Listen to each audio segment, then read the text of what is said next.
Okay, the first thing we're going to do is open the box.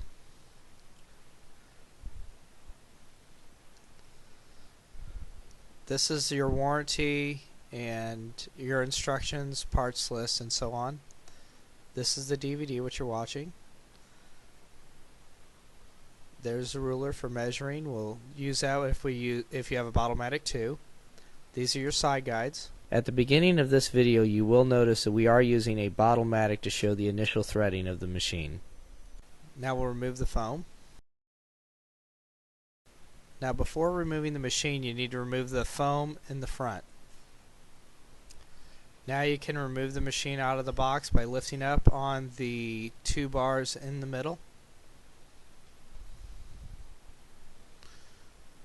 There's also a packet inside the box which contains your core inserts and Allen wrenches. This is a good time to inspect the machine and make sure it hasn't been damaged in shipping. If you do note any damage, please call our 1-800 number. Also, it's a good idea to save the Allen wrenches just in case you may need those in the future. You will also notice a piece of cardboard on the left hand side of the machine next to the table. You can remove that, as well as a piece of tape that holds the table lock in place for shipping. Now we will remove the roll holder rod from the back of the machine. First remove the 1-inch collar and then the spring.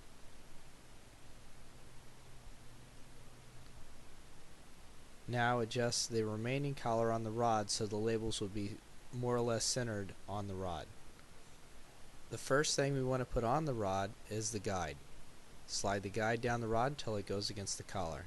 Then install one of the core inserts on the rod so the flange faces the guide. Now install your roll of labels.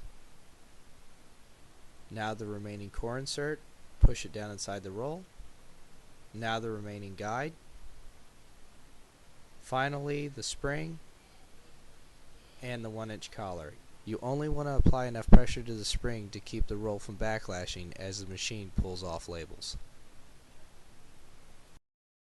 When installing the roll assembly onto the machine, make sure that the labels are facing down and the roll is unwinding from the bottom, as shown.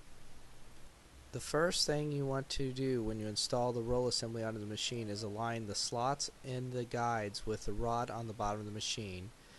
Then you want to align the roll holder rod with the slots on the side frame.